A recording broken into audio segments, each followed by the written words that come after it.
Hey, did you ever consider writing a book? Did you say to yourself, I'm going to write a thriller?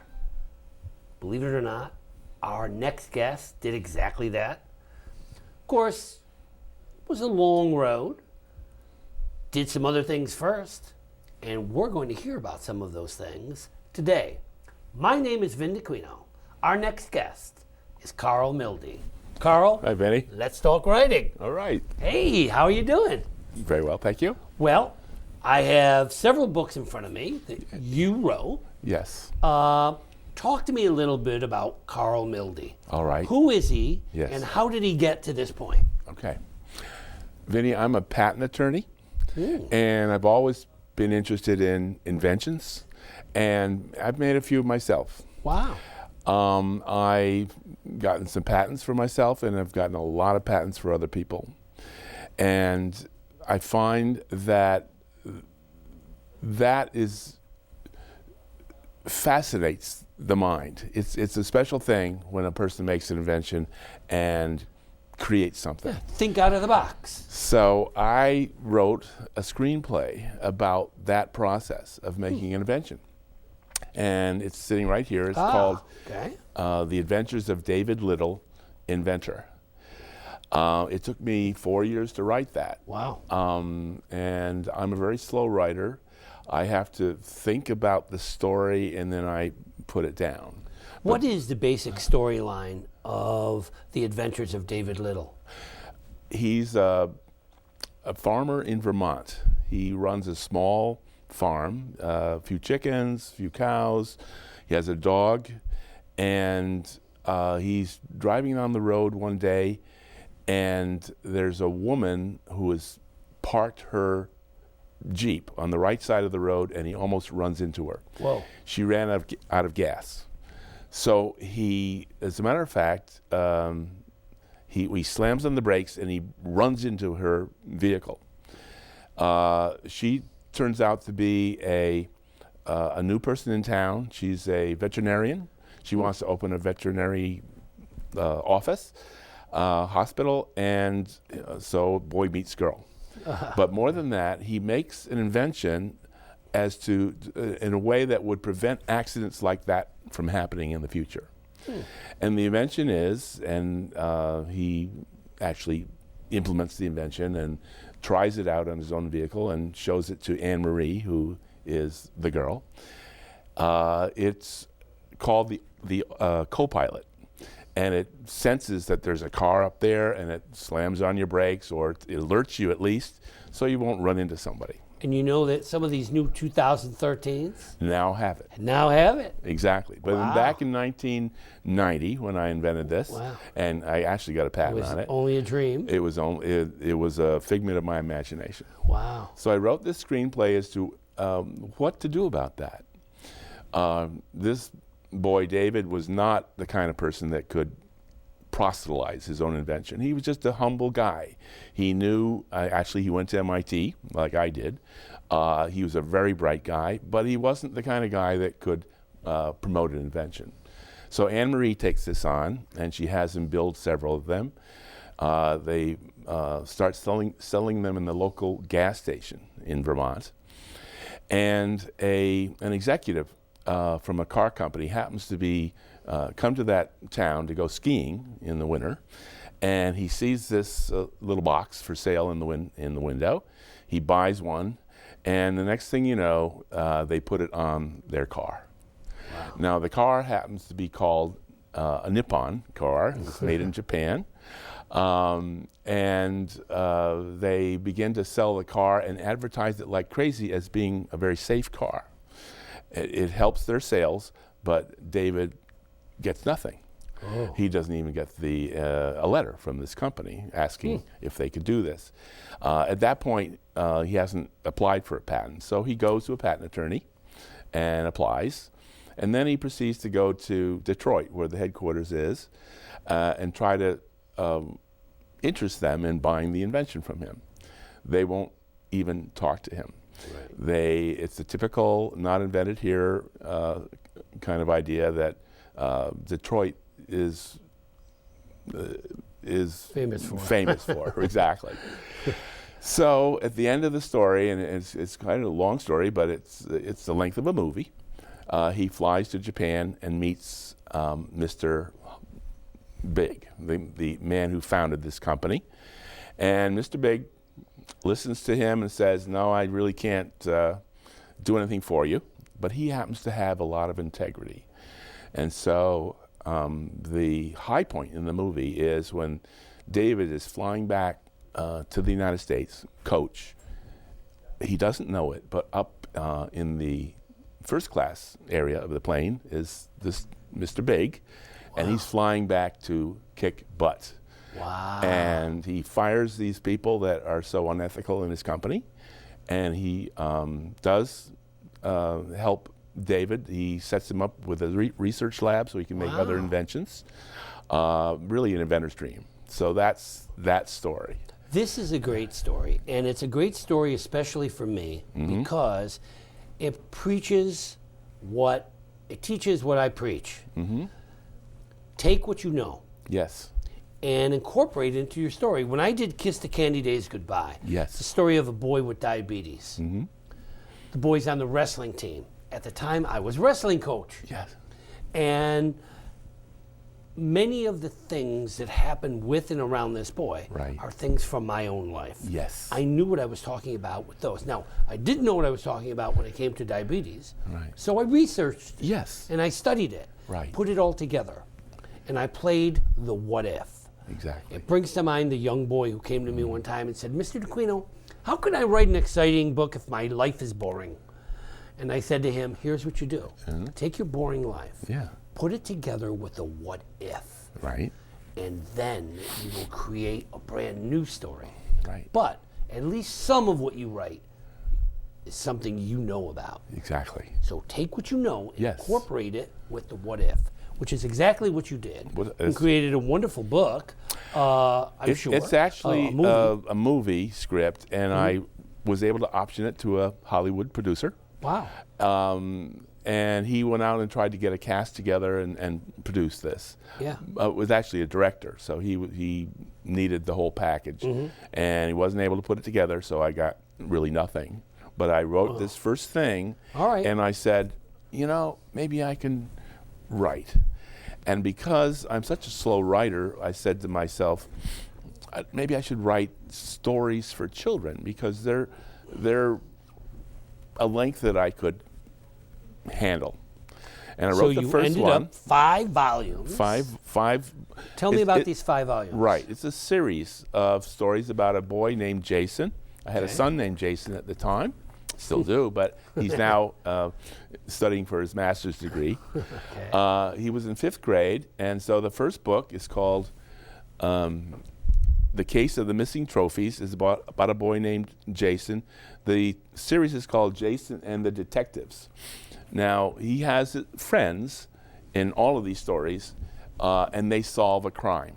So is this like a Hardy Boys kind of thing? Exactly. And as a matter of fact, my model was a story that I read when I was a boy called Emil and the Detectives. I don't know if you've ever heard of that. No. It's a very famous story. It was translated into English from German. Emil is a boy who was on a train and money was stolen from him, and he saw the guy that stole it, and he was just getting off the train, so he runs and gets off the train, and then he has to make some friends in order to find this guy and to bring him to justice. Wow. And that was my model. And does he win? Oh, yes, he does. Jason has friends, and they help him solve these crimes. And another aspect of the stories is that Jason makes an invention in every one of these stories. Of course. He's a young inventor.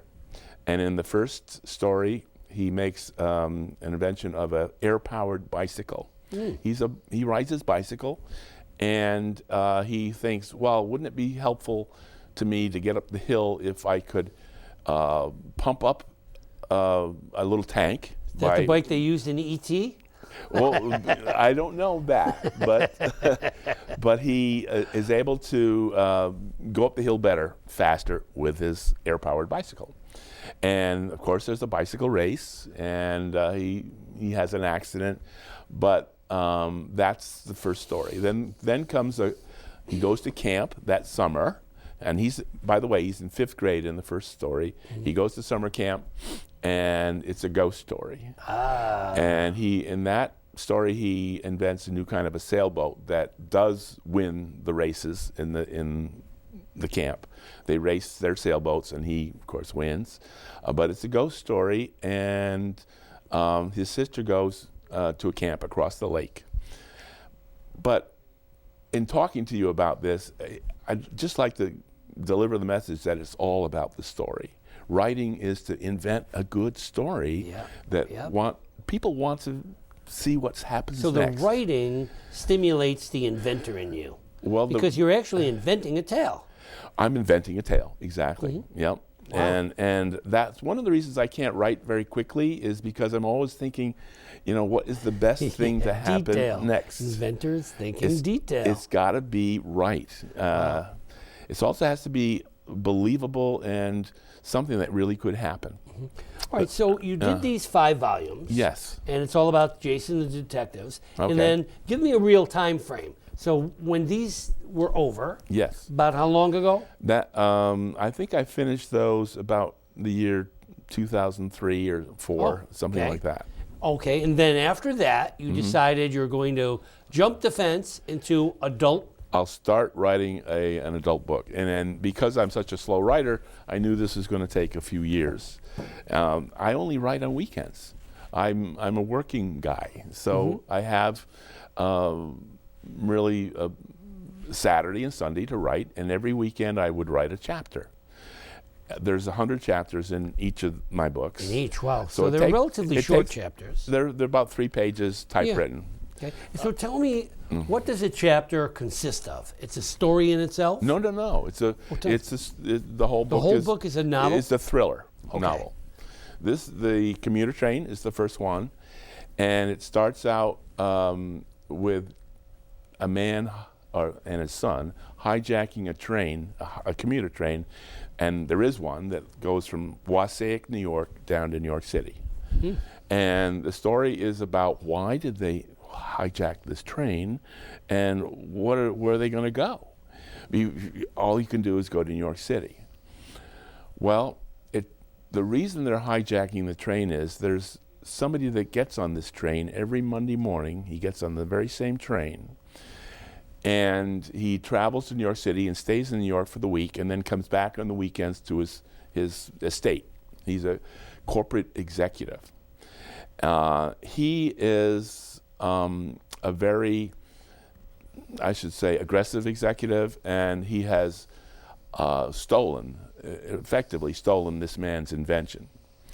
The man has invented an airplane that can take off. It's a winged airplane that can take off vertically and then fly and then land vertically, which is something people can't do at the moment. They can fly with a helicopter, but not with a fixed wing plane. Right. So what they want to do is take him to Washington, D.C., and have him testify before Congress. It's kind of an odd thing to do, but what they do is when he gets on the train, the son gets into the locomotive, and it's a diesel locomotive, and with a gun tells the engineer where to go. Meanwhile, the engineer radios ahead under instructions from the son, and tells the dispatcher that his engine is breaking down, and they have to let everybody off the train. Well, they do. They stop the train in Pauling. Everybody gets off except this one man, because he's in the bathroom with a gun to his head in one of the cars in the back. Not to get off. So on they go. And of course the FBI is called immediately, and the FBI tries to stop the train, but it's all believable. As a matter of fact, I've had it researched by people in Metro North, and they said that this could be done. They managed to get this engine as far south as Metro Park in New Jersey, And then the story unfolds. They take the man to Washington, D.C. He's interrogated by a Senate investigating committee. And because being an executive like he is, nobody believes that he did anything wrong. And that's how the story then unfolds. And in the end, there's a trial. And in the trial of the father and son for the crime of hijacking a train. Wow. And there's a surprise ending.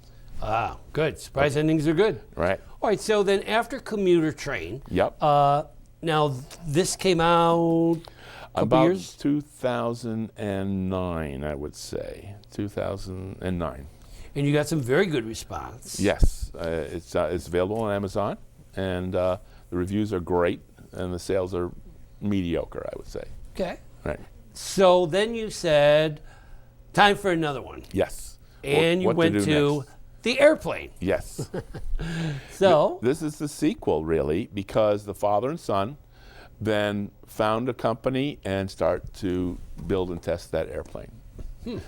And the very first chapter is the test of the airplane, and if it flies, the Army will buy a lot of them. whoa.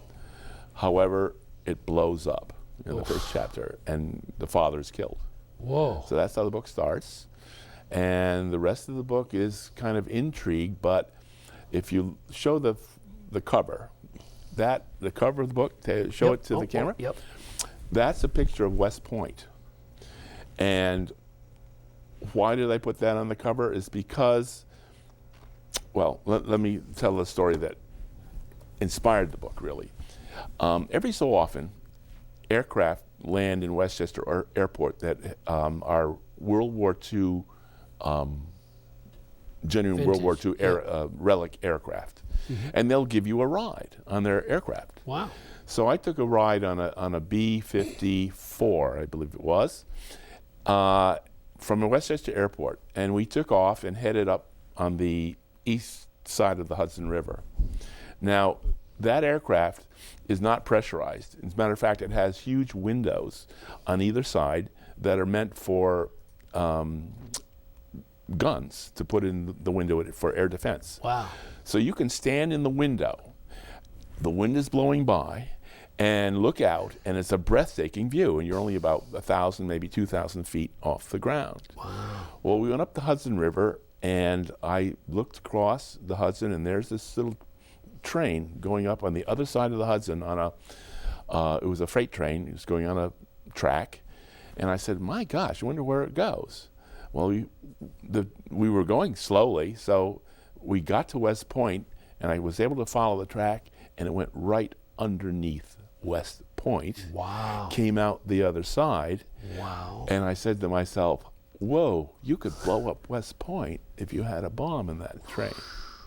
So that's kind of the driving force of the story. And there's a really thrilling ending, and of course everybody comes out okay. Wow. All right, so now I'm going to ask you some questions Yes. about Karl Milde, author. Yes. Where, when, how do you write? Okay. Very simple. I get up at 5:30 on Saturday morning. I write for maybe 3 hours and put a draft in the computer of the next chapter. Meanwhile, all week I've been thinking about what to say. Yep. So I'm, raring to go. And the rest of the weekend I rewrite and polish, and my wife, Cheryl, edits it, makes sure that the typos are gone, most of them. And by the way, she gives me a lot of good ideas for the story, but it's all about the story. Yep. So you work it out in your mind. Now, does it flow pretty easily, or are there some chapters that drive you nuts? sometimes I can always write, but some chapters are harder than others. That's right. So you're not one of those writers who suffers from writer's block? Or No. are there times when... No, I just when I'm having a rough patch and it's not flowing, and sometimes it really does flow great, but when it doesn't flow, I just keep writing and then keep correcting and let finally it find its way. Yes. That's good. Right, because I That's know good. where I'm So going. you have a designated time. You write pretty much 5:30 to 8:30 Yes, until on a Cheryl Saturday. comes down for breakfast. Right. Now, do you write any other times? Or is that pretty much your writing time? I'm writing always at in your work. head. But in terms of my thrillers, that's it. That's it. So Okay. it Well, takes that's good. 100 weeks to write a book. Yeah, but you have a designated time. Yeah. You realize that not all writers write that way. Well, I know they don't, but I can tell you this. I went to I've never really learned the craft except on my own. But I went to a weekend called Thriller Fest. It happens every year in New York City. All the famous thriller writers come, and they will spend 2 or 3 days telling you about how they do it. And most of them said that they try to write every day, turn out 2 or 3 pages.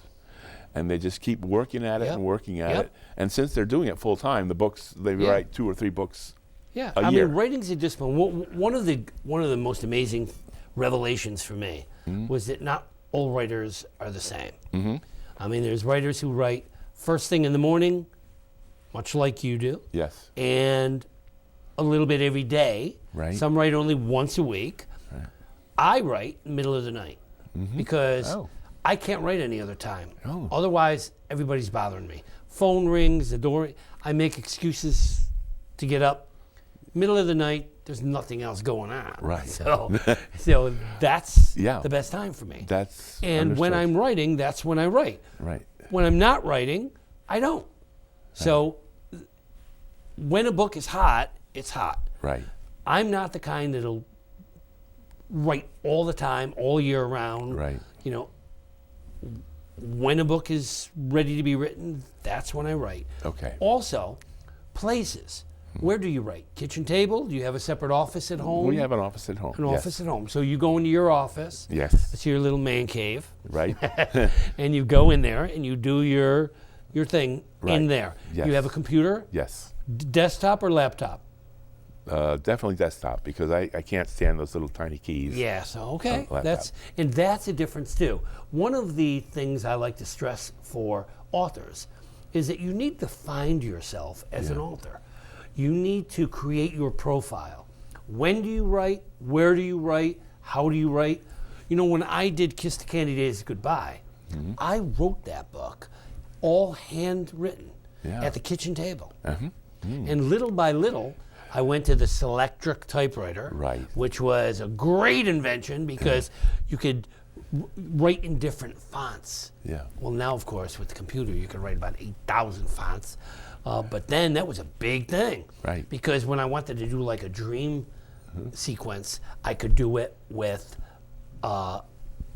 italics. Right. And I found that I was writing by hand at first, and I thought that was the only way it was going to flow for me. Yep. It wasn't. It took some doing to start typing. Yeah. It took a for the first long time. road for me to get to the computer. Yeah. Then when I got to the computer, I realized, oh my God, editing was a piece of cake. That's right. Now, I didn't know how to type when I first started. So I had to hire high school kids to type my manuscripts. Right. Then if I wanted to change it, it was impossible. Because then you had to go through. If you were going to change 5 pages, then you had to change all the rest. That's right. It was unbelievable. With the expensive and just hard to do. Right. So then the computer came along. That made editing, again, a piece of cake. I rewrite and rewrite all the time. Me too. Yes. And that's what I tell a number of writers. It isn't the writing, it's the rewriting that takes the real time. I just don't know how Mark Twain, for example, could have done it. He did it all by hand. Oh, yeah. And Ray Bradbury said one time, someone said to him, how do you know when your book is ready? Right. And Ray Bradbury said, I know it's ready when I can read from the first word to the last word without making changes. Oh. And I thought, I don't think I could ever do that. I couldn't get through the first paragraph without No, making because change. I change all the time. I can tell you this, though. At the Thriller Fest last July. Lee Childs was there. Now he writes these books about Jack Reacher, and there's a movie out right now called Jack Reacher. Yes, yes. That was made from a book he wrote early on called One Shot, but now I think he's up to 15 books about Jack Reacher or so. But he was asked, well, do you rewrite? He said, never. I just write it out and send it to my publisher. Oh my God. I don't know how that I was happens. floored because I couldn't when do I that. was teaching school, I said to the kids all the time, Yeah. if I give you an assignment Right. that's due September 28th, don't write it September 27th. Exactly. Because it needs time. Yes. You need time to let it breathe, to read it over, because revision is part of the writing process. Exactly, yes. Well, here's the big question for you. We have the commuter train. We have the airplane. What's next? The bus? Well, it's funny that you say that. It's really the tractor trailer. I thought about, trains, planes, and automobiles. Well, automobiles are kind of boring, so I thought about maybe I could do something about the tractor trailer. And I came up with this concept of a modern Lone Ranger.